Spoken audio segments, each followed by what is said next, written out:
How to build a life your nervous system loves. That's exactly what we're going to be talking about in today's video. Because if your nervous system constantly feel on edge, overwhelmed, or exhausted, it doesn't matter how motivated you are, your life is always going to feel heavy. And most people don't realize this, but the way that your life is structured right now might be the very thing that's keeping your nervous system in a survival state. And trust me, I learned this the hard way. I literally had to sit down and honestly ask myself, what actually makes my nervous system feel calm, safe, and grounded, and what secretly stresses me out every single day. And when I started to adjust those things, so things like the people I was surrounding myself with, my schedule, my expectations, even how I moved my body, everything started to change in my life. So in this video, I'm going to walk you through how to build a life where you actually look at your calendar and sigh in relief instead of get stressed out. Because healing and thriving don't start with doing more. It starts with building a life that your nervous system can finally relax in. So first things first, let's talk about why your life might be dysregulating you. What happens for so many of us is that we're constantly living our life with this sense of internal urgency and pressure. Every single day we wake up and we have this pressure on ourselves for the things that we need to get done,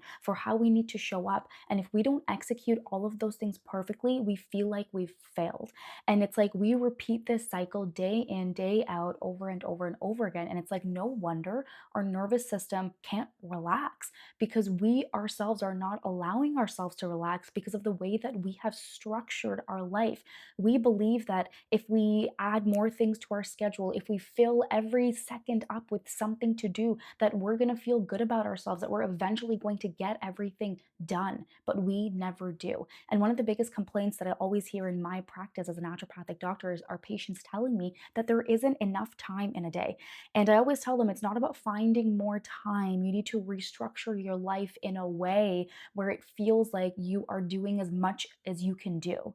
And I want you to keep in mind that no one is going to give you a trophy at the end of your life and tell you, congratulations, you have done the most. No one's going to give you that.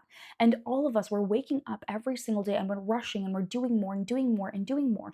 And it's just like, what are you rushing towards? Death? Like, that is literally the only thing that's waiting for you at the end of your life is death. And because of how much we rush and because of these internal pressures and expectations we place on ourselves, we are actually rushing our death. We're actually making our death come closer to us. So I want you to keep that in mind. You're just rushing towards the end line, which is death. That is the end line for every single human being on this planet. And that's what you're rushing towards. And the more internal pressure and urgency that you create for yourself, the closer that you bring that goal, that end line to you. So let's not do that, okay? This is why we are so stuck in this dysregulated state. And what I want you to understand is, yes, sometimes there are going to be things outside of you that put that pressure on you, but most of this pressure, most of this dysregulation that our nervous system experiences is because of us, because of the internal pressure that we have created for ourselves.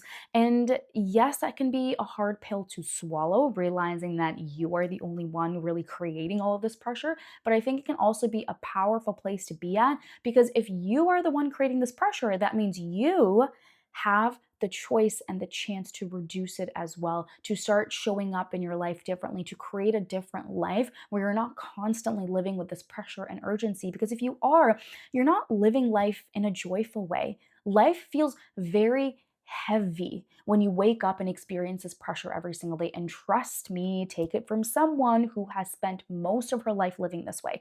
And when I had all of this internal pressure in myself, I would wake up every single day with so much heaviness, so much heaviness. And I would get migraines and stomach issues. And I would just not feel good about myself. And every single night I would, go to sleep with all of that internal pressure and constantly not feeling good enough, constantly feeling like I was a failure, instead of taking a step back and asking myself, how can I restructure my life in a way so that I end up feeling like a success instead of feeling like I have failed at the end of the night? So this isn't about doing more, it's about learning how to restructure your life in a way that supports a healthy, regulated nervous system state. And so here's the exact audit I did. It's 3 questions that I reflected on and went through write these questions down. Either go through them now as I'm sharing some of my examples when I went through them, or you can go through them afterwards. But please, please, please do not skip this step. Do not skip this reflection. It is going to be the absolute best thing that you truly do for yourself, because when you can take a moment to reflect, look at what is serving you, what isn't serving you, and then start to restructure your life, it's going to make such a big difference for you, and your nervous system is going to be so much happier because of it. So question number one is to ask yourself, what is currently draining your nervous system? So literally you can pull up your calendar and look at, what are you doing right now that's draining your nervous system state? So I can give you some examples. So I love to go to the gym first thing in the morning. I love it. It's the best. I literally wake up at like 4:30 a.m. to go to the gym before I start my workday. And every time I do that, I feel so much better. But what was starting to happen is, even though the gym is like a 10-minute drive away from my place, it would literally take me from 4:30 to like 5:15 to get to my gym. And I would be like, why is this taking so long? And then what would happen is that I would need to rush my workout to be at home by 7 and get ready and dress and eat my breakfast and get ready for work. And I just felt like, even though the workout was really supporting my nervous system state, I just felt like my morning just felt really hectic and rushed. And so instead of being like, I can't work out in the morning, I took a step back and asked myself, what feels really draining about this whole process and experience for me? And I was just like, okay, when I wake up in the morning, I'm deciding what gym outfit I need to wear. I'm deciding what outfit I'm going to wear afterwards. I'm making sure that my gym bag is packed. And then, I'm making like my morning tea. And so all of these things combined together, making sure I have my right shoes. Once I literally went to the gym in a snowstorm, risked my life to go there, to only realize that I forgot my shoes. And I was so angry. And then I came back home and I just left, because I was like, the roads were just so awful. I should have not even gone there in the first place. And I was like, as if I'm going back. But what an example, perfect example of this. If I had just packed the night before, that would have never happened. And so what I started to do now in the mornings is, instead of it be taking me like 45 minutes to get to the gym, because really I should be waking up, taking 10 minutes to get ready, and then 10 minutes to get to the gym, okay? And then giving myself 5 minutes to like drink my morning tea. But it was just taking so long for me. So what I started to do is, the night before, I would make sure that my gym bag is packed, I have the right shoes, I have the right outfit all planned out, it's all there, ready to go. So all I have to do in the morning, wake up, splash some cold water, brush my teeth, put on my clothes, make my tea, and leave. There's no decisions being made in the morning. And when I just shifted up this routine in this way, and all it took was 5 minutes the night before to plan all this stuff out, it's made such a big difference in just how I show up. Now I don't feel like I'm rushing and running around and making all of these decisions that I don't need to be making first thing in the morning. I want to be saving that energy for other decisions in my life. This is just a simple example of how I just took one part of my day that felt like it was completely draining me, and looked at, how can I restructure this one part of my day so that my nervous system sighs in relief, instead of me feeling like I'm stressed and rushed and all of that. So simple example, but you need to start looking at different parts of your day and thinking about, this part of your day feels hectic. What can you do during this part of your day so that it brings you a bit more relief, and what's in your control, right? If you have young kids, it might look very different, but that doesn't mean that you can't still add some elements or switch things up a little bit, so that your nervous system feels like it's more supported during this time. So start with that. Go through your day and ask yourself, what are the things that drain you? Number two thing to ask yourself, what are the things that soothe you? When you think about supporting your nervous system state, what are the things that actually help your nervous system feel good? So go through your day, or just think about the things that you do that soothe you and make you feel good. So I know for me, it's going to the gym first thing in the morning. I love it. Either I go to the gym or do a yoga class or go on a run. Getting some movement is soothing, so I protect that morning time as much as possible. Second, I love meditations. So I make sure that I'm doing a meditation in the morning, afternoon, and evening. And that's part of my day that I soothe myself. I also love to go on walks during the day. So I make sure that throughout the day, I have time to go on walks, and I've structured my day so I have these moments of doing activities that help to soothe me, because you have power and control over that. And if you're just like, I have no idea what soothes me, that's okay. Try things. try the walking, try the meditation, try, taking breaks in different ways and seeing what actually helps you feel good, and then making sure that you have elements of that throughout the day for you. You shouldn't look at your calendar and just see one giant big to-do list and things just jam-packed in there with no room for any activities that soothe you and help you feel good. Because remember, what are we rushing towards? Death. Okay. And so we don't want to try to do everything all in one day. That's not the point of this. Life feels miserable when you try to do that. And I have lived so much of my life from that place. So stop trying to squeeze it all in one day and start to structure your day so you have elements and activities that soothe you and help you feel good. And then lastly, you want to start asking yourself and look at, where do you actually have control? So you might look at some areas of your day and be like, oh my God, that drains me so much, but you might not have any control over it. That's okay. Focus on the areas that you do have control over. What we want to remember is that our brains have a negativity bias. So we're always looking constantly for things that are wrong, things that aren't working well, and oftentimes focusing on things that we don't have control over. But I want you to take a step back and look at the areas of your life that you do have control over and focus on how can you make those areas during your day and in your calendar be a bit more nourishing and supportive over your nervous system state. So focus on those areas only. So this is really about designing a schedule that your body can actually handle. Even start to think about, what are the times of the day that you perform best? What are the times of the day that you have the best focus, that you are the most motivated, and start to structure your day in a way where you can complete those activities at the appropriate time. So for example, if you're the most motivated in the morning and you know you always skip your workouts if they're later in the day, do it first thing in the morning. Or you know that right after work you want to do something that's going to help ease that stress that you have, then go do a workout right after work, because you know that's going to be really nourishing and supportive for you. I would also recommend to avoid looking at other people's schedules and when they do things, because everybody is so different. And depending on the responsibilities that you have and what's happening in your life right now, you really don't want to compare your routine and schedule to other people's routine and schedules, and make sure that you're building a routine and schedule that feels really nourishing and good for you. Like, I can tell you already, a lot of my friends don't like to wake up early in the morning and go work out, and that's totally okay, but I do. And I know that that is one of the best things that I can do to support my nervous system state. And so that's why I go in the morning. I also know that when I first come back from the gym, that some of the first tasks that I want to do are the hardest tasks that I generally tend to avoid, because if I don't do them then, I'm going to avoid them the rest of the day. And so I always like to get my hardest tasks done first. I have other friends who, they prefer to do that later in the evening, or that's when they feel like they get that motivation or that energy to do things. And so very important to just design a schedule that your body can handle, that suits and supports your body. I also know that during the day, every 90 minutes, I like to get up and take a bit of a break, right? So whether that means getting up and going on a walk, or, talking to a family member, or just meditating and nourishing and supporting myself in some way. The more that we can kind of structure our life in a way that actually supports our nervous system state, the better our nervous system state is going to be. Because, before, what I would literally do is I would try to sit and work for 12, 14 hours. And I would pride myself on and telling people that, like, oh my God, I worked for 12 hours. And it's just like, okay, really, out of those 12 hours, I probably worked 6, if I'm being really honest. And it took me a little while to figure that out, but I'm just like, I really can do 6 to 7 hours of good work in a day. And that might sound little, but if I'm focused those 6 to 7 hours, I get everything that I need to get done for the day done. And it always shocks me and surprises me that I'm just like, wow, I don't need to be sitting down and working for 12, 14 hours. And if I take the right breaks during the day as well, 6 to 7 hours, get it all done. So your calendar should feel like a relief.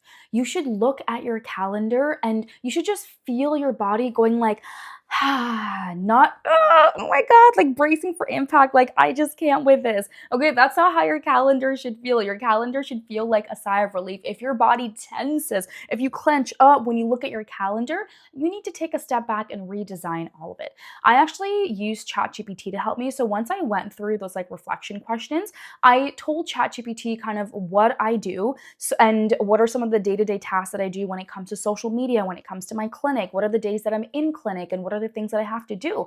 And I was just like, I need you to help me design a schedule that actually supports my nervous system state. And honestly, it was incredible. Because the other thing that ends up happening too is that if you feel like you're doing everything all at once, It never works out well. Like, I can't be a doctor and a content creator all at the same time. It requires significantly different skills. So, for example, today I'm just recording, editing, and scheduling videos. On Tuesdays and Fridays and Mondays, I'm specifically seeing patients. And sometimes I'll do a little bit of social media stuff, but I'm mostly in that doctor mode of like research, of being the best doctor, of showing up for my patients, giving them my full attention and care. And then the other days, so days like, Wednesdays, Thursdays, Saturdays, I'm more so in my creative content creation type zone. And when I've been able to kind of separate my schedule in a way that actually serves me, so I'm not wearing all of these different hats all at once, it was so nourishing and supportive for my nervous system, because it's like you don't have to be everything, do everything for everybody all at once. When you're at work, just be at work. When you're with your family, put on that hat, be with your family. And the more that you can kind of create that separation between these things, the better that your nervous system is going to be for it. Because when we have so many different things that are pulling us all in these different directions, it stresses the F out of our nervous system state, and we really want to avoid it as much as possible. What I really want you to remember here is that success isn't this sprint and race. Success is about sustainability. There's no point in you sprinting for 2 months to then just burn out for 6 months. And I had to learn this the hard way, because when I first started my business and my practice, I was in this like sprint mode, and it caused me to be so unhappy. And I had to take a step back and be like, Bisleen, you want to be in this field for the next at least 10, 15, 20 years. So why are we sprinting? Why are we rushing?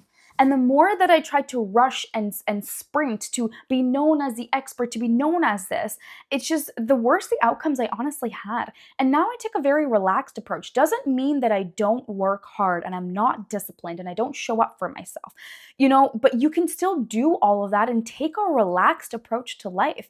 Take a trusting, knowing approach to life that you will get there. It's probably going to take longer than you think it is. And when you can live life in this way, it gives you the freedom and flexibility to create a schedule that actually gives you a sigh of relief instead of stresses you out. Like, truly, it's been one of the best exercises that I've done in my life. So I really, really hope that you do it. And it's something that I always get all my patients to do as well, because when you can restructure your days and your schedule, your nervous system is just so happy. It's so happy when you do it. So just a couple of things that I want you to be really mindful of as you go about kind of building a life that your nervous system loves is, one, please reflect on the people that you surround yourself with. When we start to support our nervous system state, our tolerance for chaos, and especially chaos from others, goes down so much. And I can tell you that right now from my own experience in my life. And if I have people who have very chaotic energy, or they're just really chaotic themselves, or they bring a lot of drama, I'm just like, I can't handle it anymore. I have built a life that allows me to wake up and feel a sense of calm, allows me to wake up and give me a sigh of relief. And I've been just enjoying life so much ever since I restructured it in a way that serves my nervous system state. So now if anybody tries to bring chaotic energy, no. Like, absolutely not.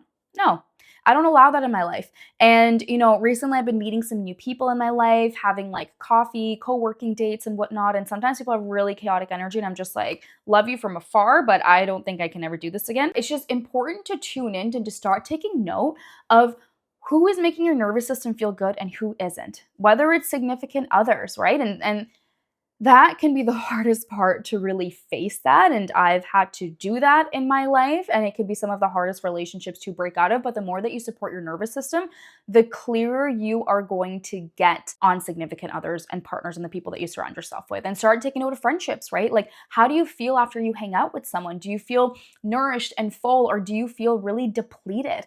Or do you notice that every time you think about hanging out with them, your body kind of tenses up and tightens? Because it should not at all feel like that for you. This can be one of the hardest parts about nervous system regulation and healing, is waking up to the people that you've been surrounding yourself with. Because oftentimes, if we have been stuck in a lot of chaotic environments, we tend to surround ourselves with people who are extremely chaotic as well. Take it from me. hello.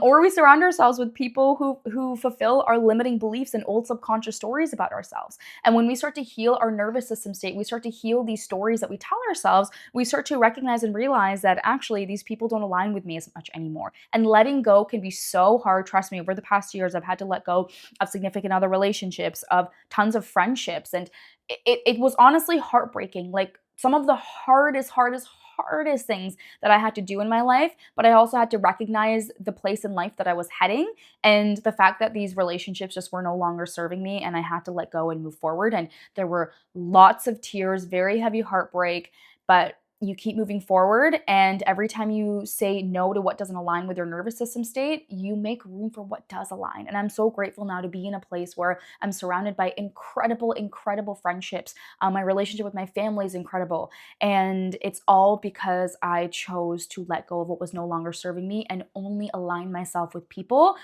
who my nervous system felt safe and good with. So please don't forget to also reflect on the people that you surround yourself with. Number two thing that you really want to be mindful of also is to reset your expectations. If you truly want to build a schedule that feels good for your nervous system state, you have to reset your expectations. This is probably the number one conversation I have with my patients because, we can be doing all the breathing exercises, the tapping and all that stuff, but if internally we have this expectation that we need to be the best wife, the best mom, the best worker, the best businesswoman, and be a baddie with abs as well, all at the same time, we're going to set ourselves up for failure every single day because it is hard to be the best at everything all at once. And one of the most powerful things that you can do to support your nervous system state is to have realistic expectations. Have realistic expectations of your most important priorities in life right now. Have realistic expectations about how much you can actually get done in a day. Raise your hand if you put 20 things on your to-do list and you only have time for 2. Okay, I'm gonna raise my hand because that used to be me for the longest time of my life. We can't live like that anymore. Please, no more living like that anymore at all. So what you need to do is actually get realistic about what you can do in a day versus not. Like actually take the things from your to-do list, take them and put them in your calendar to see what you really have room for. Because you're gonna start to notice, oh, I thought I had room for 20 things, but I only have room to do 4 things today. And this was so hard for me to do and accept because I'm just like, oh my God, how do I only have time for 4 things? But when you get realistic on this, you end your day feeling good about yourself instead of feeling bad about yourself. Because remember, your brain has a negativity bias. It's always looking for things that are wrong. So if you don't finish the 15 things that you thought you were going to do today, your brain is going to fulfill that belief of you're not good enough, you're a failure, and all of those old stories. Versus if you only put 5 things on your list to do today, because you're being realistic, you're going to end the day feeling like a success, feeling like you're good enough, feeling like you're actually making momentum and progress towards your goals. And that's how I want you to end every single day. And then the third thing that I really want you to remember is if you want to build a life that your nervous system loves, then you have to make sure that in your schedule during your day, you're making time and space to take care of your body. This needs to be a must because if your body is not well taken care of, your nervous system is not well taken care of. And if your nervous system is not well taken care of, then you're constantly going to wake up and feel dysregulated every single day. So what does this look like? It looks like you actually taking out time and scheduling time to eat your food properly, not while you're doing work at your desk or watching Netflix, but properly sitting at the dining room table and eating your food. It means that you actually give yourself enough time to have enough hours of sleep every single night, okay? So if you know that you need 7 to 8 hours of sleep, you're not only sleeping for 6 hours because you know it's going to be really nourishing and supportive for your body if you get enough sleep. It looks like making sure that you're not just sitting at your desk all day long, okay? Like so many of us experience anxiety because we're just like sitting down all day. And if we just got up and moved our bodies more often, because that is what your bodies are designed to do. They're designed to be moving all day. They're not designed to be sitting at a desk for like 12 hours a day. And so we need to make sure that our day is designed in a way where we're actually incorporating movement all throughout the day. You can't regulate our nervous system in a neglected body, okay? Because your nervous system is a part of your body. So if your body is neglected, your nervous system is also being neglected at the same time. So making time and space and room in your schedule to support your body is going to be a really critical component of making sure that your nervous system is feeling well supported. So just to end it off, what I really want to emphasize here is that regulation isn't something that you do for 10 minutes a day. It's what your life signals signals to your nervous system over and over and over again is what determines the state of your nervous system. Regulate all you want, but if your life is designed in a way that supports a chaotic, dysregulated nervous system state, you're going to constantly find yourself back in that over and over and over and over again. So don't just focus on regulation. Don't just focus on what can I do right now to support my nervous system state, but instead focus on how can I design my life in a way so that most of the time I can be regulated. Because it's not about being 100% perfect, because we're also human and you're always going to have things that bring you out of dysregulation. But I also think that so many of us are unnecessarily doing things or designing our life in a way that's constantly pulling us into that dysregulated state way more often than we need to. And when you take a step back to do this reflection, to redesign your life in a way that supports a healthy nervous system state, you won't even have to regulate as much as you think you are, because your life is already going to be designed in such a beautiful way that you're not constantly being pulled into that dysregulated state. So I really, really hope that this was helpful. I want to hear from you. Like, comment below and let me know, what are some of the biggest struggles that you have when it comes to supporting your nervous system? What are, videos that you want to see me make? Because this channel here is all about nervous system mastery, okay? You are here because you want to support your nervous system state and actually thrive in your life. And I'm so happy that I can be able to guide you through it. So please comment below, let me know, and I can't wait to see you in the next one.